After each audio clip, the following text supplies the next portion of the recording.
नमस्कार दोस्तों। मैं हूं भूत की गली और आप सुन रहे हैं एक हॉरर कहानी, वो भी मेरी जुबानी। दोस्तों, आज की ये हमारी कहानी हमारे सब्सक्राइबर विशाल की होने वाली है। तो चलिए अब ये कहानी विशाल के पॉइंट ऑफ व्यू से सुनते हैं। दोस्तों, मैं आज आपको एक बात बोलना चाहूंगा कि आप हमारी कहानी को सुन तो रहे हो, लेकिन पूरा नहीं सुनते हैं और ना ही लाइक कमेंट करते हो। तो दोस्तों, प्लीज आपसे इतनी सी गुजारिश है कि कहानी को पूरा सुने और लाइक कमेंट भी करें। तो चलिए अब कहानी को शुरू करते हैं। रामपुरा गांव बुंदेलखंड की उस उपेक्षित धरती पर बसा था, जहां पानी की एक बूंद के लिए तरसना पड़ता था, लेकिन भूत प्रेतों की भरमार थी। यहाँ के लोगों की जिंदगी और मौत दोनों ही मान्यताओं से बंधी थी। यहाँ के हर घर में कोई ना कोई कहानी थी, हर पेड़ के नीचे कोई ना कोई दबा था, हर चौराहे पर कोई ना कोई भटकता था। गांव के बुजुर्ग कहते थे, बेटा, ये धरती खाली नहीं है।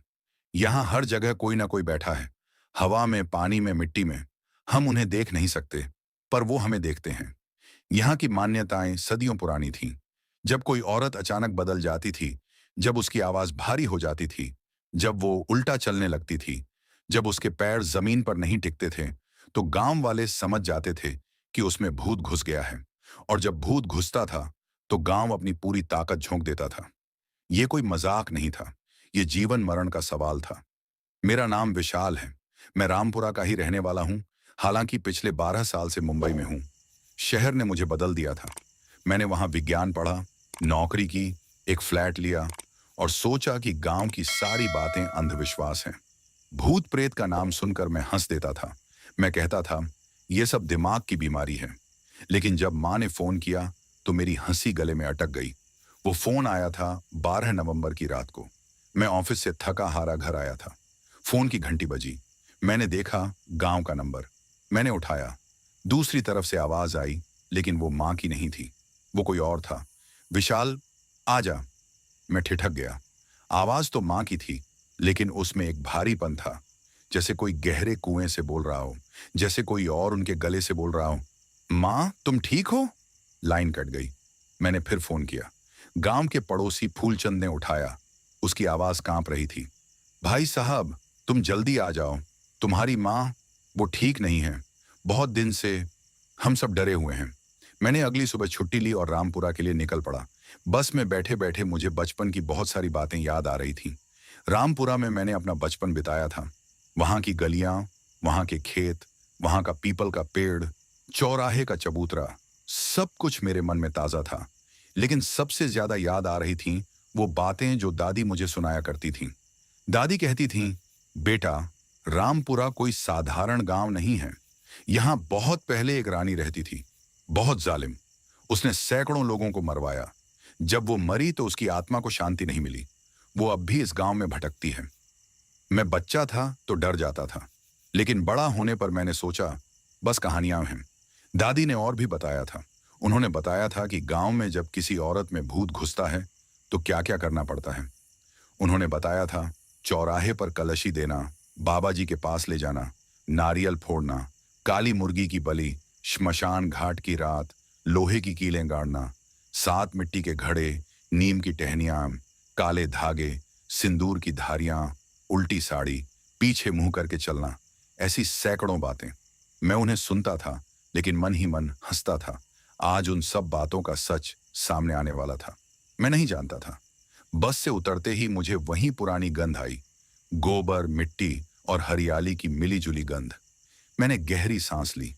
गांव की ओर जाने वाला रास्ता वही था, लेकिन कुछ बदला हुआ था। पहले यहां बच्चे खेलते थे, अब सन्नाटा था। पहले यहां चहल पहल थी, अब सिर्फ हवा में सरसराहट थी। मैं पैदल ही चल पड़ा। रास्ते के दोनों तरफ खेत थे, लेकिन फसलें सूखी पड़ी थीं। किसानों ने खेती छोड़ दी थी। मैंने सोचा, शायद पानी नहीं है। जैसे जैसे मैं गांव की ओर बढ़ रहा था, शाम ढल रही थी। सूरज की आखिरी किरणें पीपल के पेड़ों की ओट में छिप रही थीं। मैंने देखा कि रास्ते में हर पीपल के पेड़ के नीचे कुछ न कुछ रखा था। काले धागे, चूड़ियां, नारियल के छिलके, सिंदूर की लाली। कुछ पेड़ों पर लोहे की कीलें ठोंकी हुई थीं। कुछ पेड़ों के तनों पर लाल कपड़े बंधे थे। मुझे दादी की बात याद आई। वो कहती थी, बेटा, जिस पेड़ के नीचे ये सामान हो, उस पेड़ के पास मत जाना। उसमें भूत बंधा होता है। मैंने मन ही मन कहा, बकवास। लेकिन मैं तेजी से चलने लगा। गांव में घुसते ही सबसे पहले चौराहा दिखा। चौराहा गांव का केंद्र था। वहां एक विशाल पीपल का पेड़ था जो कम से कम 200 साल पुराना था। उसके नीचे ऊंचा चबूतरा था जहां बैठकर लोग गप्पे मारा करते थे। लेकिन आज वहां कुछ अलग था। चबूतरे पर 3 कलश रखे थे। एक बड़ा पीतल का कलश, उसके ऊपर लाल कपड़ा बंधा था। कपड़े पर कोयले से कुछ लिखा था, कोई आकृति, कोई चिन्ह। उसके सामने एक छोटा सा चबूतरा था जहां धूप जल रही थी। धूप की काली धारियां हवा में लहरा रही थीं। चारों तरफ कुम्हड़े के टुकड़े, सिंदूर और काले धागे बिखरे पड़े थे। मैंने सोचा कोई पूजा हुई होगी, लेकिन मेरे मन में एक अजीब सी बेचैनी थी। मैं आगे बढ़ा। तभी मेरी मुलाकात गांव के मोची बुड्ढू चाचा से हुई। वो अपनी दुकान बंद कर रहे थे। मैंने आवाज लगाई, चाचा। उन्होंने मेरी तरफ देखा। उनके चेहरे पर खुशी नहीं थी, डर था। वो मेरे पास आए और बोले, विशाल, तू आ गया? अच्छा हुआ, बहुत दिन हो गए। चाचा, माँ ठीक नहीं है, फोन पर कुछ अजीब लग रहा था। बुड्ढू चाचा ने इधर उधर देखा। शाम ढल चुकी थी, अब अंधेरा होने वाला था। उन्होंने धीमी आवाज में कहा, बेटा, तेरी माँ, उनमें कुछ घुस गया है। क्या मतलब? मतलब? भूत। तेरी माँ के अंदर भूत घुस गया है। मैं हंस पड़ा। चाचा, आप भी क्या बात कर रहे हैं? भूत प्रेत जैसी कोई चीज नहीं होती। ये सब अंधविश्वास है। बुड्ढू चाचा ने मुझे एकटक देखा। उनकी आंखों में एक गहरी दहशत थी। उन्होंने कहा, बेटा, तू शहर में रह के भूल गया है कि गांव कैसा होता है। यहाँ हर चीज का एक मतलब होता है। हर आवाज, हर परछाई, हर हवा का झोंका। तू अभी घर जा, अपनी माँ को देख, फिर बात करेंगे। वो चले गए। मैं घर की ओर बढ़ा। घर जाते हुए मैं गांव की मुख्य गली से गुजरा। गली में सन्नाटा था। कोई बच्चा नहीं खेल रहा था, कोई औरत नहीं बैठी थी। सारे दरवाजे बंद थे। कुछ दरवाजों पर लाल झंडे बंधे थे, कुछ पर नींबू मिर्च लटक रहे थे, कुछ पर लोहे की कीलें ठोंकी हुई थीं। मैंने सोचा पूरा गांव पागल हो गया है। तभी एक दरवाजा खुला। बाहर निकली गांव की बुढ़िया, मंगरी। वो बहुत बूढ़ी थी, कम से कम 80 साल की। उसकी आंखें ढंसी हुई थीं, बाल सफेद थे, लेकिन उसकी आवाज में ताकत थी। विशाल बेटा, उसने कहा, आ गया तू? अच्छा हुआ, पर अब रात हो गई, सीधा घर जा और कहीं मत घूमना। रात को गांव में निकलना मना है। क्यों मंगरी माई? क्योंकि रात को वो आती है, तेरी माँ के रूप में। वो गांव में घूमती है, किसी के दरवाजे पर दस्तक देती है। जो दरवाजा खोल देता है, उसके घर में घुस जाती है। मेरी रीढ़ में सिहरन दौड़ गई। माई, आप लोग डर क्यों फैला रहे हैं? माँ बीमार है, उसे डॉक्टर को दिखाना चाहिए। मंगरी माई ने मुझे करीब से देखा। उसकी आंखों में मुझे कुछ ऐसा दिखा जो मैं समझ नहीं सका। उसने कहा, बेटा, तू डॉक्टर की बात कर रहा है, पर यहाँ के डॉक्टर तो भाग गए। पिछले महीने डॉक्टर साहब आए थे तेरी माँ को देखने। उन्होंने कहा था, ये सिजोफ्रेनिया है, दवा खिलाओ। पर जब उन्होंने तेरी माँ को रात को देखा, तो वो खुद ही डर के मारे गांव छोड़कर भाग गए। क्या देखा उन्होंने? मंगरी माई चुप हो गई। उसने मेरी तरफ देखा और धीरे से बोली, उन्होंने देखा कि तेरी माँ छत पर खड़ी थी, उल्टी, सिर नीचे, पैर ऊपर, और वो हंस रही थी। ऐसी हंसी जैसे कोई जानवर हंस रहा हो। मैं सन्न रह गया। अब जा बेटा, मंगरी माई ने कहा, और याद रखना, रात को अपने घर का दरवाजा बंद रखना। चाहे कोई भी आवाज दे, मत खोलना। तेरी माँ की आवाज भी आए तो भी मत खोलना, क्योंकि वो तेरी माँ नहीं होगी। वो अंदर चली गई। दरवाजा बंद हो गया। मैं अकेला गली में खड़ा था। अब पूरा अंधेरा हो चुका था। गांव में एक भी बत्ती नहीं जल रही थी, सिर्फ दूर दूर तक अंधेरा। मैं तेजी से घर की ओर चल पड़ा। हमारा घर गांव के आखिरी छोर पर था। पीछे बबूल का घना जंगल था। जंगल इतना घना था कि दिन में भी वहां अंधेरा रहता था। बचपन में हमें डराया जाता था कि उस जंगल में चुड़ैल रहती है। मैं कभी उस तरफ गया ही नहीं। आज जब मैं घर पहुंचा तो मैंने देखा कि घर के आसपास भी वैसा ही सामान बिखरा था जैसा चौराहे पर था। दरवाजे पर नींबू मिर्च लटके थे, दहलीज पर सिंदूर लगा था। दरवाजे की चौखट पर लोहे की कीलें ठोंकी हुई थीं। मैंने दरवाजा खटखटाया। अंदर से आवाज आई, कौन? माँ की आवाज थी, लेकिन वो अजीब थी, भारी, कर्कश, जैसे कोई गले में पत्थर दबाकर बोल रहा हो। माँ, मैं विशाल, दरवाजा खोलो। सन्नाटा, फिर पैरों की आहट। कुंडी खुली, दरवाजा खुला। जो मैंने देखा उसने मेरी रूह कांप दी। माँ सामने खड़ी थी, लेकिन वो मेरी माँ नहीं लग रही थी। उनकी साड़ी उल्टी पहनी हुई थी, पल्लू आगे की तरफ, सिर पर नहीं। उनके बाल बिखरे हुए थे, उनमें भूसा लगा था। उनके माथे पर सिंदूर की मोटी धारियां कानों तक फैली हुई थीं। उनकी आंखें लाल थीं, पुतलियां फैली हुई थीं। उनके हाथों में लोहे की चूड़ियां थीं, जो हिलने पर खड़खड़ा रही थीं। और उनके पैर जमीन पर नहीं टिक रहे थे। वो पंजों के बल खड़ी थीं, एड़ियां ऊपर उठी हुई थीं। अंदर आ बेटा, उन्होंने कहा। वो मुस्कुरा रही थी, लेकिन वो मुस्कान भयावह थी। उसमें कोई गर्माहट नहीं थी। वो एक शिकारी की मुस्कान थी, जो अपने शिकार को देख रहा हो। मैं अंदर गया। घर में अंधेरा था। एक मिट्टी का दिया जल रहा था, लेकिन उसकी लौ नीली थी, पीली नहीं। दिए के चारों ओर गेहूं के दाने, लोहे की कीलें और काले धागे बिखरे थे। हवा में गंधक और सड़े अंडे की बदबू थी। माँ, तुम ठीक हो? मैंने हाथ बढ़ाकर उन्हें छूना चाहा। वो झटके से पीछे हट गई, इतनी तेजी से कि मैं चौंक गया। उनके हाथ में एक लोहे की सींग थी। उन्होंने वो सींग मेरी तरफ बढ़ा दी। मत छू मुझे, उन्होंने कहा। अभी मत छू।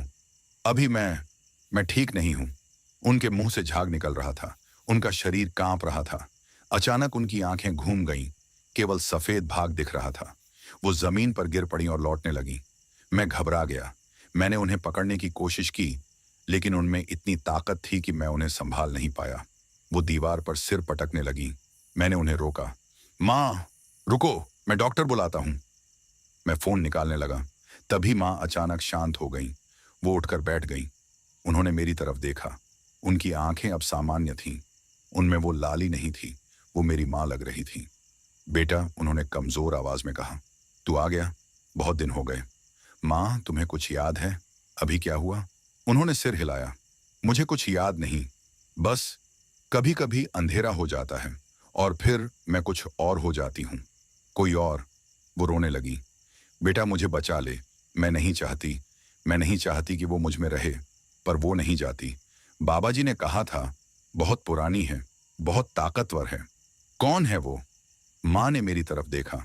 उनकी आंखों में डर था। तेरी दादी ने कभी बताया था, रामपुरा की रानी, जिसने सैकड़ों लोगों को मरवाया, जिसकी आत्मा को शांति नहीं मिली। वो मुझ में है। मैं चुप हो गया। मैं कुछ नहीं बोल सका। मैंने माँ को बिस्तर पर लिटाया। वो जल्दी सो गईं।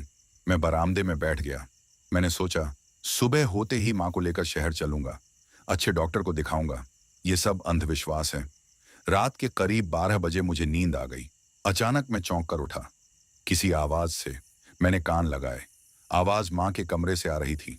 मैं उठा और धीरे धीरे कमरे की तरफ बढ़ा। दरवाजा बंद था। मैंने उसमें छेद से देखा। जो मैंने देखा उसने मुझे पत्थर का बना दिया। माँ बिस्तर पर नहीं थी, वो दीवार के सामने खड़ी थी। उनकी पीठ मेरी तरफ थी। वो दीवार पर अपने नाखूनों से कुछ लिख रही थी। दीवार पर खून से लिखा था, ये घर मेरा है। मैंने दरवाजा खोलने की कोशिश की, लेकिन वो अंदर से बंद था। मैंने जोर से धक्का दिया। दरवाजा नहीं खुला। तभी माँ ने पीछे मुड़कर देखा। उनका चेहरा उनका चेहरा बदल गया था। वो मेरी माँ नहीं थी। उनकी आंखें पूरी तरह काली हो चुकी थीं। पुतलियां फैलकर पूरी आंख में समा गई थीं। उनके मुंह से झाग निकल रहा था और वो मुस्कुरा रही थी। वो मुस्कान, मैं उसे कभी नहीं भूल सकता। वो एक ऐसी मुस्कान थी जो किसी इंसान की नहीं हो सकती। वो किसी ऐसी चीज की मुस्कान थी जो इंसानी शरीर में कैद हो गई हो। बेटा, उस आवाज ने कहा, तू आ गया। मैं तेरी ही राह देख रही थी। वो आवाज माँ की नहीं थी। वो भारी थी, कर्कश थी, और उसमें एक अजीब सी गूंज थी, जैसे कोई खाली कमरे में बोल रहा हो। मैं पीछे हट गया। मेरा पूरा शरीर कांप रहा था। मैं दरवाजे की तरफ भागा, लेकिन दरवाजा नहीं खुला। मैंने जोर से धक्का दिया, तभी दरवाजा खुल गया। मैं बाहर आ गिरा। मैंने पीछे मुड़कर देखा। माँ दरवाजे पर खड़ी थीं। उनकी साड़ी उल्टी थी, बाल बिखरे थे, हाथों में लोहे की चूड़ियां थीं। वो मेरी तरफ देख रही थीं और हंस रही थीं। वो हंसी वो हंसी मैंने अपने जीवन में कभी नहीं सुनी थी। वो किसी जानवर की हंसी थी, किसी शैतान की हंसी। मैं घर से बाहर भागा। गली में अंधेरा था। मैं बुड्ढू चाचा के घर की तरफ भागा। उनके दरवाजे पर जोर जोर से धक्के दिए। चाचा, दरवाजा खोलो। दरवाजा खुला। बुड्ढू चाचा ने मुझे देखा। मेरा चेहरा देखकर वो समझ गए। अंदर आ बेटा, जल्दी। मैं अंदर गया। उन्होंने दरवाजा बंद किया और उस पर लोहे की कील रख दी। क्या देखा तूने? उन्होंने पूछा। मैं कुछ नहीं बोल सका। मैं सिर्फ कांप रहा था। बुढ़ू चाचा ने मेरे कंधे पर हाथ रखा। बेटा, अब समझ गया ना? ये कोई बीमारी नहीं है। ये कोई डॉक्टर की दवा नहीं मानेगी।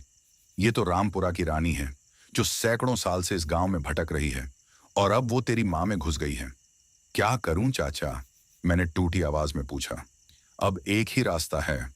सुबह सबसे पहले चौराहे पर कलशी देनी होगी, फिर बाबा जी के पास ले जाना होगा। बाबा जी ही कुछ कर सकते हैं। बाबा जी कौन? सिद्ध पीठ वाले बाबा जी। गांव से 15 किलोमीटर दूर जंगल के बीच में उनकी कुटिया है। बहुत बड़े आदमी हैं। उन्होंने इस गांव के कई लोगों को बचाया है, पर यह केस बहुत मुश्किल है। बाबा जी ने पहले ही कहा था, यह साधारण नहीं है। मैं चुप हो गया। मैंने सोचा, मैं शहर का आदमी हूं, मैं विज्ञान में विश्वास करता हूं, लेकिन आज रात जो मैंने देखा वो विज्ञान की समझ से बाहर था। मैंने अपनी मां को दीवार पर खून से लिखते देखा। मैंने उनके चेहरे पर वो भयावह मुस्कान देखी। मैंने वो हंसी सुनी। मैं टूट गया था। सुबह हुई तो मैं बुड्ढू चाचा के घर से निकला। गांव में लोग जाग गए थे, लेकिन कोई भी मेरे घर की तरफ नहीं देख रहा था, मानो मेरा घर कोई श्मशान हो। मैं सरपंच चौधरी साहब के पास गया। उनका घर गांव के बीचों बीच था। वहां पहले से ही कई लोग इकट्ठे थे। सबकी बातचीत एक ही थी, मेरी माँ। सरपंच ने मुझे देखा तो खड़े हो गए। आ बेटा, बैठ। तूने रात को देखा? मैंने सिर हिलाया। अब तो विश्वास आ गया ना? उन्होंने पूछा। मैं चुप था। सरपंच ने हुक्का पीते हुए कहना शुरू किया। बेटा, ये गांव पुराना है, बहुत पुराना। यहाँ की मान्यताएं सैकड़ों साल पुरानी हैं। तेरी दादी को यह सब पता था। उन्होंने कभी बताया था कि रामपुरा की रानी कौन थी? नहीं, मैंने कहा। बस इतना पता है कि वो बहुत जालिम थी। सरपंच ने हुक्का रखा और बोले, सुन बेटा, ये कहानी बहुत पुरानी है। कोई 300 साल पहले की बात है। यहाँ रामपुरा राज्य था। यहाँ की रानी का नाम था रानी अलका देवी। वो बहुत खूबसूरत थी, लेकिन बहुत क्रूर थी। उसने अपने राज्य में हर साल 100 युवतियों की बलि दी जाती थी। वो उनके खून से स्नान करती थी ताकि उसकी जवानी बनी रहे। मैं सन्न रह गया। एक दिन उसकी सेना ने विद्रोह कर दिया। लोगों ने उसके महल को घेर लिया। रानी ने आत्मदाह कर लिया, लेकिन उसकी आत्मा को शांति नहीं मिली। उसने मरते वक्त कहा था, मैं इस गांव में भटकूंगी और हर पीढ़ी में एक औरत में घुसकर उसे पागल कर दूंगी। सरपंच ने मेरी तरफ देखा। तेरी मां वो औरत है बेटा। अब उस रानी ने तेरी मां में घर बना लिया है। तो अब क्या करें? मैंने पूछा। अब हम वही करेंगे जो हमारे पूर्वजों ने सैकड़ों साल से किया है। पहले चौराहे पर कलशी देंगे, फिर बाबा जी के पास ले जाएंगे। अगर वहां भी नहीं निकला तो श्मशान घाट पर अंतिम विधि होगी। ये कलशी क्या है? सरपंच के साथ बैठा पंडित जी आगे बढ़ा। उनका नाम पंडित रामकिशोर था, गांव के सबसे बड़े ज्योतिषी और कर्मकांडी। उन्होंने कहा, बेटा, कलशी देना कोई साधारण पूजा नहीं है। ये एक ऐसी विधि है जिसमें भूत को कलश में बंद किया जाता है। चौराहा चौराहा होता है, 4 रास्ते, 4 दिशाएं। भूत को भटकाने के लिए चौराहा सबसे अच्छी जगह है। वहां कलश रखा जाता है। कलश में 5 तरह के अनाज, सिंदूर, हल्दी और लोहे की कीलें डाली जाती हैं। ऊपर लाल कपड़ा बांधा जाता है जिस पर रानी का नाम लिखा जाता है। फिर जिस औरत में भूत है उसे चौराहे पर बिठाकर उसके सिर पर से कलश उतारा जाता है 7 बार। 7वीं बार भूत कलश में चला जाता है और फिर कलश को श्मशान घाट पर ले जाकर गाड़ दिया जाता है या किसी पीपल के पेड़ के नीचे रख दिया जाता है। लेकिन यह विधि हर भूत पर काम नहीं करती। रामपुरा की रानी जैसे ताकतवर भूत पर शायद नहीं करेगी। तो फिर बाबा जी के पास जाना होगा। वो तांत्रिक हैं। उनके पास 7 पीढ़ियों का ज्ञान है। वो भूत को बोलने पर मजबूर कर देते हैं। उसका नाम पूछते हैं, उसकी मांग पूछते हैं, फिर उसे किसी पेड़ में बांध देते हैं। पेड़ में बांधना? हाँ, लोहे की कील ठोंक कर, क्योंकि भूत लोहे से डरता है और पीपल का पेड़ उसकी आत्मा को सोख लेता है। मैंने सोचा, ये सब कितना पागलपन है, लेकिन रात का वो दृश्य मेरी आंखों के सामने घूम रहा था। मैंने अपनी मां को दीवार पर खून से लिखते देखा था। मैं किसी भी चीज के लिए तैयार था। ठीक है, मैंने कहा, करते हैं। गांव में ढोल बजने लगे। लोग इकट्ठा होने लगे। मैं घर गया। मां बरामदे में बैठी थी। वो सामान्य लग रही थी। उन्होंने मुझे देखा तो मुस्कुराई। बेटा, क्या हो रहा है? इतना शोर क्यों? माँ, तुम्हें आज चौराहे पर जाना है, एक पूजा होगी। उनके चेहरे पर डर छा गया। नहीं बेटा, मैं नहीं जाऊंगी। वो मुझे नहीं जाने देगी। माँ, तुम्हें जाना होगा, तभी तुम ठीक हो सकती हो। माँ की आंखों में आंसू आ गए। उन्होंने मेरा हाथ पकड़ लिया। बेटा, अगर वो निकली तो मैं बच जाऊंगी या मर जाऊंगी। मैं चुप रहा। मुझे नहीं पता था। गांव की औरतें आईं। उन्होंने माँ को लाल साड़ी पहनाई, उनके सिर पर सिंदूर लगाया, उनके हाथों में लोहे की चूड़ियां पहनाई, उनके गले में काले धागे की माला डाली, उनके पैरों में लोहे की बेड़ियां पहनाई ताकि भूत भाग न सके। माँ की आंखें फिर से लाल होने लगीं। उनका शरीर कांपने लगा।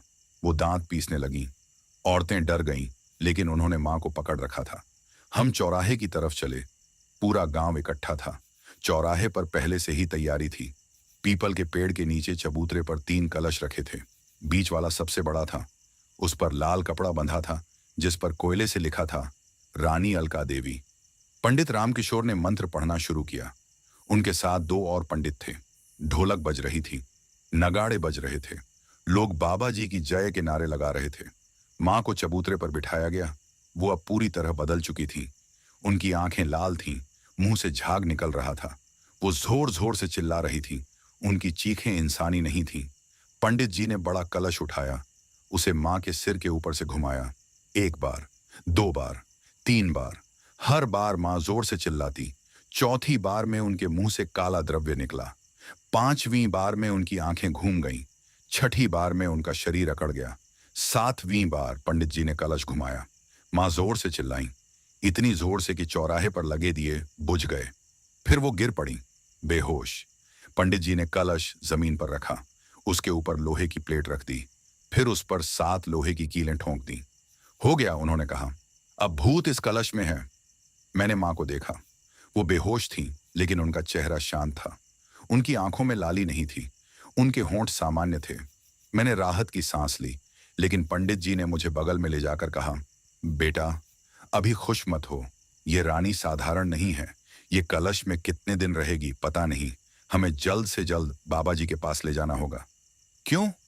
क्योंकि अगर ये कलश से बाहर निकल गई तो फिर वापस तेरी माँ में घुस जाएगी, और फिर उसे निकालना और भी मुश्किल हो जाएगा। अगली सुबह हम बाबा जी के पास चलने की तैयारी कर रहे थे। माँ अब सामान्य थी। वो खाना बना रही थी, बातें कर रही थी। मुझे लगा शायद सब ठीक हो गया, लेकिन गांव वाले अभी भी डरे हुए थे। कोई मेरे घर के पास नहीं आ रहा था। बुड्ढू चाचा ने आकर कहा, बेटा जल्दी चलो, बाबा जी ने कहा है कि आज ही आ जाओ। हम चले। माँ, मैं, बुड्ढू चाचा, सरपंच और गांव के कुछ और लोग। रास्ता लंबा और कठिन था। 15 किलोमीटर का पैदल रास्ता, जिसमें से 10 किलोमीटर जंगल के बीच से था। जंगल घना था। पेड़ इतने घने थे कि सूरज की किरणें नीचे नहीं आती थीं। रास्ते में हमें कई जगहों पर ऐसे पेड़ मिले जिनमें लोहे की कीलें ठोंकी हुई थीं। कुछ पेड़ों पर लाल कपड़े बंधे थे, कुछ पर चूड़ियां लटक रही थीं। एक पेड़ के नीचे तो कलश रखा था, जिसके ऊपर 7 कीलें ठोंकी हुई थीं। बुड्ढू चाचा ने बताया, ये सब बाबा जी ने बांधे हैं। यहाँ हर पेड़ में कोई ना कोई भूत बंधा है। ये पूरा जंगल भूतों से भरा है। मैं डर गया था, लेकिन मैंने कुछ नहीं कहा। करीब 2 घंटे बाद हम एक साफ सुथरी जगह पर पहुंचे। वहां एक छोटी सी कुटिया थी और उसके सामने एक बड़ा सा चबूतरा। चबूतरे पर लोहे की जंजीरें, कांटे, मिट्टी के घड़े और मानव खोपड़ियां रखी थीं। धूप जल रही थी, लेकिन उसकी गंध अजीब थी। लोबान की जगह कुछ और जल रहा था। बाबा जी कुटिया से बाहर आए। वो बहुत लंबे थे, कम से कम 6 फुट से ज्यादा। उनका शरीर विशाल था। उनकी दाढ़ी सफेद थी, लेकिन आंखें लाल थीं। उन्होंने भस्म रमाई हुई थी और गले में नरमुंडों की माला पहनी हुई थी। उनके हाथ में त्रिशूल था। मैं उन्हें देखकर सिहर गया। वो किसी संत से ज्यादा किसी तांत्रिक लग रहे थे। उन्होंने सीधे माँ की तरफ देखा। उनकी आंखें माँ के शरीर को भेदती हुई लग रही थीं। उन्होंने कहा, लाओ उसे अंदर। हम माँ को अंदर ले गए। कुटिया के अंदर अंधेरा था। केवल एक मिट्टी के दिए की लौ जल रही थी। दिए के चारों ओर जमीन पर एक अजीब सी आकृति बनी थी, एक चक्र जिसके चारों ओर तांत्रिक चिन्ह थे। बाबा जी ने माँ को उस चक्र के बीच में बिठाया। फिर उन्होंने मेरी तरफ देखा। तू इसका बेटा है? हाँ बाबा जी। अच्छा, अब मैं जो करूं वो चुपचाप देखता रह। बीच में कुछ मत बोल, चाहे कुछ भी हो जाए। मैंने सिर हिलाया। बाबा जी ने अपने शिष्यों को बुलाया। 2 शिष्य आए। उन्होंने ढोलक बजानी शुरू की। एक शिष्य ने एक अजीब सा धातु का बाजा बजाया, जिसकी आवाज कानों को चीर देने वाली थी। बाबा जी ने माँ के सिर पर हाथ रखा। उनके हाथ से धुआं निकलने लगा। माँ कांपने लगी। उनकी आंखें खुल गईं। अब वो लाल थीं, पूरी तरह लाल। बाबा जी ने गरज कर कहा, कौन है तू? बता, नहीं तो मैं जला डालूंगा। माँ के मुंह से एक आवाज आई। वो आवाज मैंने पहले भी सुनी थी। वही भारी, कर्कश, गूंजती हुई आवाज। मैं रामपुरा की रानी हूं, अलका देवी। ये जमीन मेरी थी। ये औरत मेरे घर पर बैठ गई। मैं उसे निकाल दूंगी। बाबा जी ने मेरी तरफ देखा। उनकी आंखों में कोई भाव नहीं था। उन्होंने फिर मां से पूछा, तू क्यों नहीं जाती? तेरा राज्य खत्म हो गया। तू मर चुकी है। मां हंसी, वही भयानक हंसी। मैं मरी नहीं हूं। मैं इस गांव में हूं, हर पीढ़ी में हूं और रहूंगी। ये गांव मेरा है। ये लोग मेरे हैं। बाबा जी ने अपने त्रिशूल से जमीन पर एक चिन्ह बनाया। फिर उन्होंने एक मिट्टी का घड़ा लिया। उसमें कुछ जड़ी बूटियां, गोबर और लोहे की राख डाली। उस घड़े को मां के सिर पर रखा और ऊपर से काला कपड़ा डाल दिया। मां चीखने लगी। वो करवटें बदल रही थीं। उनके मुंह से झाग निकल रहा था। अचानक वो उठी और उन्होंने बाबा जी की कलाई पकड़ ली, इतनी ताकत से कि बाबा जी चिल्ला उठे। उनके शिष्यों ने दौड़कर मां को पकड़ा, लेकिन मां में इतनी ताकत थी कि 4 आदमी उन्हें संभाल नहीं पा रहे थे। बाबा जी ने लोहे की एक सींक ली और उसे अंगीठी में लाल तप्त किया।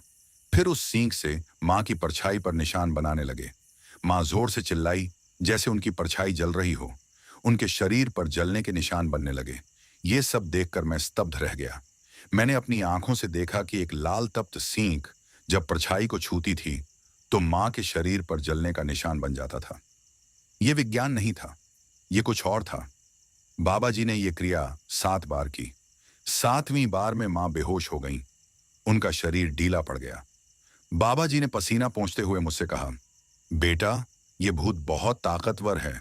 यह सिर्फ कलश में नहीं रहेगा। यह सिर्फ परछाई जलाने से नहीं निकलेगा। इसको एक और शरीर चाहिए। मतलब? इसको बलि चाहिए।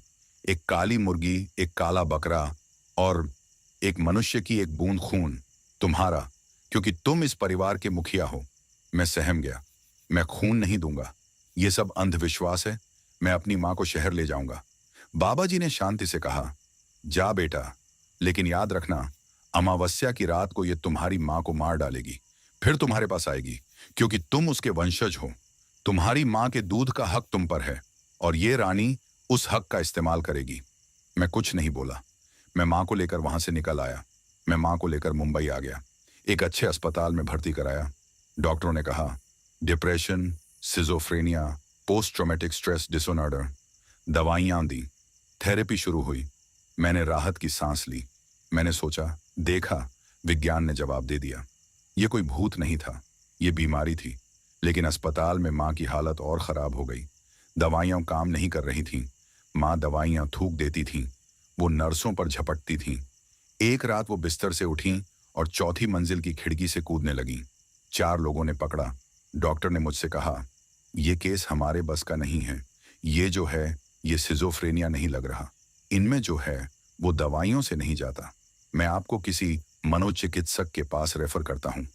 मैं मनोचिकित्सक के पास ले गया। उन्होंने भी वही कहा। उन्होंने कहा, यह केस बहुत अजीब है। इनके लक्षण किसी भी झात बीमारी से मेल नहीं खाते। मैं आपको कहूंगा, आप अपने गांव की परंपराओं पर भी गौर करें। मैं टूट गया।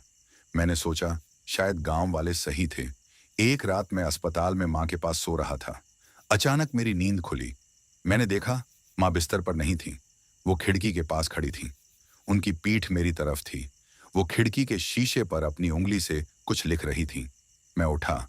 मैंने करीब जाकर देखा। शीशे पर खून से लिखा था, विशाल, मैं आ रही हूं। मैं चीखा। मां पलटी। उनका चेहरा वही था, लाल आंखें, मुंह से झाग, वही भयानक मुस्कान। मैं अस्पताल से बाहर भागा। मैंने तुरंत गांव फोन किया। सरपंच से बात हुई। मैंने कहा, मैं मां को लेकर वापस आ रहा हूं।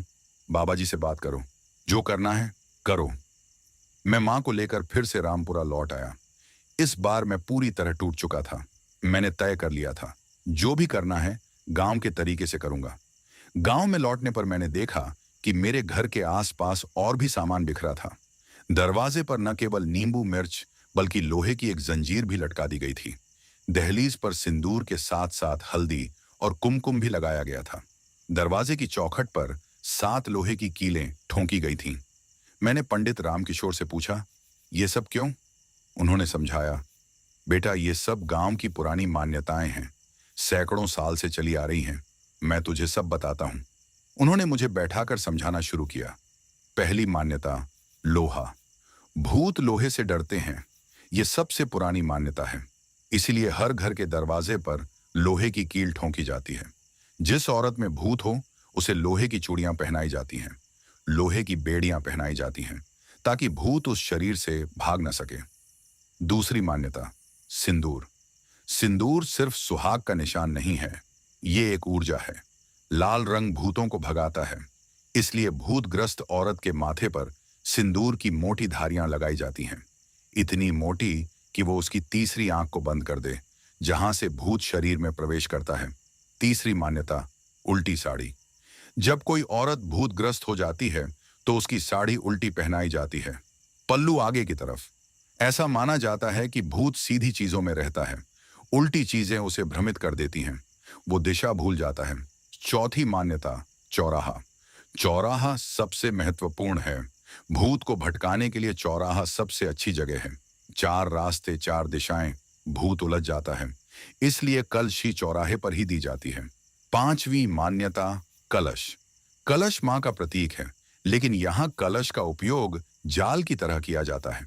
कलश में 5 तरह के अनाज डाले जाते हैं, गेहूं, जौ, चना, मूंग, उड़द। ये पांचों तत्वों का प्रतीक है। सिंदूर और हल्दी डाली जाती है, ये शुद्धता के प्रतीक हैं। लोहे की कीलें डाली जाती हैं, भूत को बांधने के लिए। फिर भूत को इन सब के बीच फंसाकर कलश में कैद कर दिया जाता है। छठी मान्यता, पीपल का पेड़। पीपल का पेड़ सबसे पवित्र है, लेकिन सबसे डरावना भी। ये पेड़ आत्माओं को सोख लेता है, इसलिए भूत को पीपल के पेड़ में बांधा जाता है, लोहे की कील ठोंक कर। फिर वो भूत उस पेड़ में समा जाता है, सैकड़ों साल तक। सातवीं मान्यता, श्मशान घाट। अगर भूत बहुत ताकतवर हो तो उसे श्मशान घाट ले जाया जाता है। श्मशान वो जगह है जहां मृतकों की आत्माएं विचरण करती हैं। वहां भूत और आत्माओं के बीच भ्रम पैदा हो जाता है। भूत अपनी पहचान खो देता है। फिर उसे काली मुर्गी और काले बकरे की बलि देकर उनके शरीर में डाल दिया जाता है और फिर उन शरीरों को जला दिया जाता है। आठवीं मान्यता, बलि। बलि केवल क्रूरता नहीं है, ये ऊर्जा का हस्तांतरण है। एक जीव की ऊर्जा दूसरे जीव में स्थानांतरित होती है। भूत को बलि के जानवर में डालकर उस जानवर की ऊर्जा के साथ भूत को जला दिया जाता है, ताकि वो पुनर्जन्म न ले सके। नौवीं मान्यता, 7 मिट्टी के घड़े। 7 मिट्टी के घड़े लिए जाते हैं। हर घड़े में अलग अलग चीजें डाली जाती हैं। एक में गोबर, एक में राख, एक में सिंदूर, एक में हल्दी, एक में लोहे की कीलें, एक में नारियल, एक में काला धागा। इन 7 घड़ों को भूतग्रस्त औरत के सिर के ऊपर से घुमाया जाता है, फिर उन्हें तोड़ दिया जाता है। ऐसा माना जाता है कि भूत के 7 शरीर, 7 जन्म इन घड़ों में बंट जाते हैं। 10वीं मान्यता, नीम की टहनियां। नीम की टहनियां भूत भगाने के लिए सबसे प्रभावी मानी जाती हैं। नीम में एंटीबैक्टीरियल गुण होते हैं, लेकिन गांव में इसे आध्यात्मिक मान्यता दी गई है। भूतग्रस्त औरत को नीम की टहनियों से पीटा जाता है, ताकि भूत दर्द से बाहर निकल जाए। 11वीं मान्यता, काले धागे। काले धागे नकारात्मक ऊर्जा को सोख लेते हैं, इसलिए भूतग्रस्त औरत के गले में काले धागे की माला डाली जाती है। कलाई में काले धागे बांधे जाते हैं। यहां तक कि पैर की उंगलियों में भी काले धागे लपेटे जाते हैं, ताकि भूत के निकलने का कोई रास्ता न बचे। 12वीं मान्यता, पीछे मुंह करके चलना। जब भूतग्रस्त औरत को चौराहे या बाबा जी के पास ले जाया जाता है तो उसे पीछे मुंह करके चलाया जाता है, यानी उसकी पीठ आगे की तरफ होती है और चेहरा पीछे की तरफ। ऐसा माना जाता है कि भूत उल्टा देखता है, उल्टी चीजें उसे सही लगती हैं। इसलिए जब औरत उल्टी चलती है तो भूत को लगता है कि वो सीधा चल रहा है। इस भ्रम में वो फंस जाता है। ये सब सुनकर मेरा सिर चकरा गया। इतनी सारी मान्यताएं, इतनी सारी विधियां, और ये सब सैकड़ों साल से चली आ रही थी। मैंने सोचा शायद इनमें कुछ तो सच्चाई होगी। अमावस्या करीब थी। गांव में तैयारियां शुरू हो गईं। बाबा जी आ गए थे। वो अपने 2 शिष्यों के साथ गांव में डेरा डाले हुए थे। उन्होंने बताया कि अमावस्या की रात को ही अंतिम विधि होगी। उससे पहले कई छोटी छोटी विधियां करनी थी। पहली विधि, 7 नदियों का जल। बाबा जी ने कहा कि 7 अलग अलग नदियों का जल लाना होगा। गांव के लोग दूर दूर तक गए, 7 नदियों से मिट्टी के घड़ों में जल भरकर लाए। ये जल मां को नहलाने के लिए था। दूसरी विधि, 7 प्रकार की जड़ी बूटियां। बाबा जी ने 7 जड़ी बूटियां बताई। बेल, शमी, पीपल, बरगद, आंवला, हरड़, बहेड़ा। ये सब जड़ी बूटियां जंगल से इकट्ठा की गईं। इन्हें पीसकर लेप बनाया गया, जो मां के पूरे शरीर पर लगाया जाना था। तीसरी विधि, लोहे की जंजीरें। बाबा जी ने लोहे की 7 जंजीरें मंगवाईं। ये जंजीरें किसी लोहार से विशेष रूप से बनवाई गई थीं। हर जंजीर में 7 कड़ियां थीं। इन जंजीरों से मां को बांधा जाना था। चौथी विधि, काले बकरे और काली मुर्गी की तलाश। गांव में काले रंग का बकरा और काली मुर्गी ढूंढी गई। ये पूरी तरह काले होने चाहिए थे, बिना किसी दूसरे रंग के धब्बे के। ऐसे जानवर मिलना मुश्किल था, लेकिन गांव वालों ने ढूंढ निकाला। पांचवीं विधि, श्मशान घाट की सफाई। श्मशान घाट को साफ किया गया। वहां एक चबूतरा बनाया गया। चबूतरे पर 7 मिट्टी के दिए रखे गए। चारों तरफ लोहे की कीलें गाड़ी गईं। अमावस्या से एक दिन पहले बाबा जी ने मां को फिर से देखा। मां की हालत बहुत खराब थी। वो अब सारा दिन बेहोश सी रहती थी। जब होश में आती थीं तो रोती थीं। जब बेहोश होती थीं तो उनके मुंह से वही भारी आवाज आती थी। बाबा जी ने मुझसे कहा, बेटा कल रात बहुत कठिन होगी, तैयार रहना, तुम्हें खुद ही कुछ करना होगा। मुझे क्या करना होगा? तुम्हें अपनी मां की आंखों में देखना होगा, उनसे बात करनी होगी, उन्हें पहचानना होगा। भूत तुम्हारी मां की आवाज में बात करेगा। तुम्हें फर्क पहचानना होगा। अगर तुम हार गए तो तुम भी उसके हो जाओगे। मैं चुप हो गया। अमावस्या की रात, आकाश में न तारे थे न चांद, घोर अंधकार। गांव की सभी बत्तियां बुझा दी गई थीं। सिर्फ श्मशान घाट पर दिए जल रहे थे। हम मां को लेकर श्मशान घाट की ओर चले। मां को 7 लोहे की जंजीरों से बांधा गया था। उनके मुंह पर काला कपड़ा बंधा था। उनकी आंखें खुली थीं, लेकिन उनमें कोई चमक नहीं थी। वो पूरी तरह बेहोश थीं। श्मशान घाट पर पहुंचे तो बाबा जी पहले से ही वहां थे। उन्होंने एक अग्नि जलाई थी। अग्नि में घी और कपूर डाला गया था। अग्नि की लौ ऊंची थी, लेकिन उसमें नीला रंग था। बाबा जी ने मां को अग्नि के सामने बिठाया। उनके चारों तरफ लोहे की कीलें गाड़ दी। फिर उन्होंने मां के मुंह से काला कपड़ा हटाया। मां की आंखें अचानक खुल गईं। वो लाल थीं, पूरी तरह लाल। उनके मुंह से झाग निकलने लगा। उनका शरीर कांपने लगा। जंजीरें खड़खड़ाने लगीं। बाबा जी ने काली मुर्गी को लिया, उसके पैरों में लाल धागा बांधा। फिर उन्होंने मां के सिर पर 7 बार मुर्गी घुमाई। हर बार वो कोई मंत्र पढ़ते। 7वीं बार में मुर्गी अचानक चुप हो गई। उसकी आंखें बंद हो गईं। वो मरी नहीं थी, लेकिन उसमें कोई हरकत नहीं थी, मानो उसकी आत्मा निकल गई हो। बाबा जी ने मुर्गी को अग्नि में डाल दिया। मुर्गी चीखी नहीं, वो चुपचाप जल गई। फिर बकरे की बारी आई। बकरा काला था, उसकी आंखें लाल थीं। बाबा जी ने बकरे को मां के चारों ओर घुमाया 7 बार। हर बार बकरा जोर से चिल्लाता। उसकी चीख मानवीय लग रही थी। 7वीं बार में बकरा गिर पड़ा। उसकी आंखें खुली थीं, लेकिन वो हिल नहीं रहा था। बाबा जी ने बकरे को भी अग्नि में डाल दिया। फिर उन्होंने मेरी तरफ देखा। अब तुम्हारी बारी है बेटा।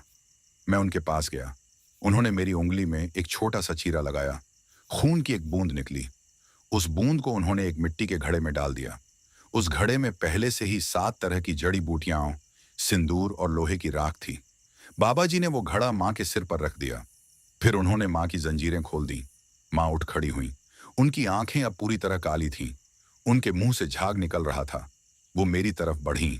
बाबा जी ने कहा, विशाल, अब तुम उनकी आंखों में देखो, उनसे बात करो, उन्हें पहचानो।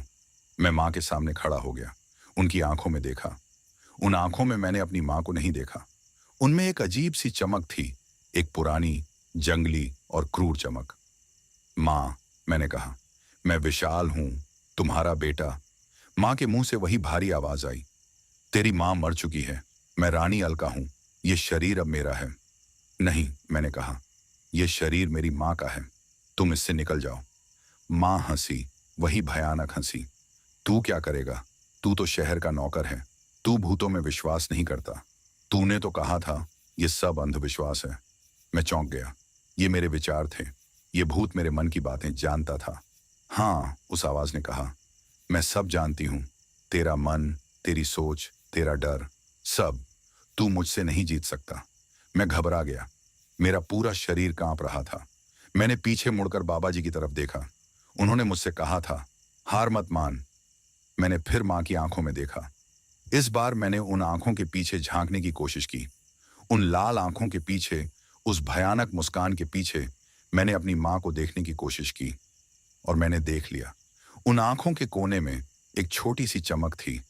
वो चमक मेरी माँ की थी। वो अभी भी वहां थी। वो मुझे देख रही थी। वो डरी हुई थी, लेकिन वो वहां थी। माँ, मैंने धीरे से कहा, मैं तुम्हें छोड़ूंगा नहीं। तुम सुन सकती हो मुझे? मैं विशाल हूं, तुम्हारा बेटा। माँ का शरीर कांपने लगा। उनके मुंह से दो आवाजें आने लगी।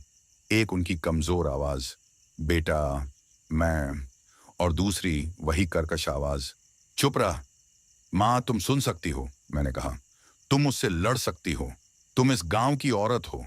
तुमने मुझे जन्म दिया है। तुम में ताकत है। माँ जोर से चिल्लाई। वो जमीन पर गिर पड़ी और लौटने लगी।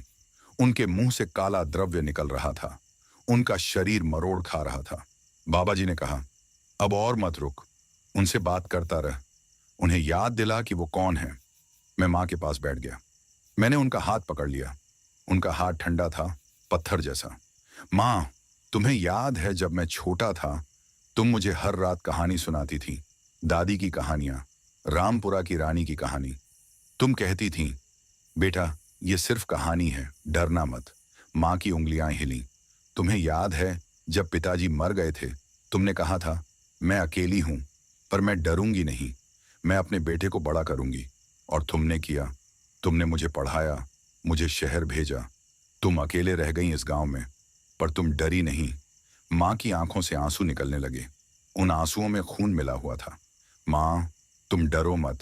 मैं हूं। मैं तुम्हें छोड़ूंगा नहीं। माँ जोर से चिल्लाई।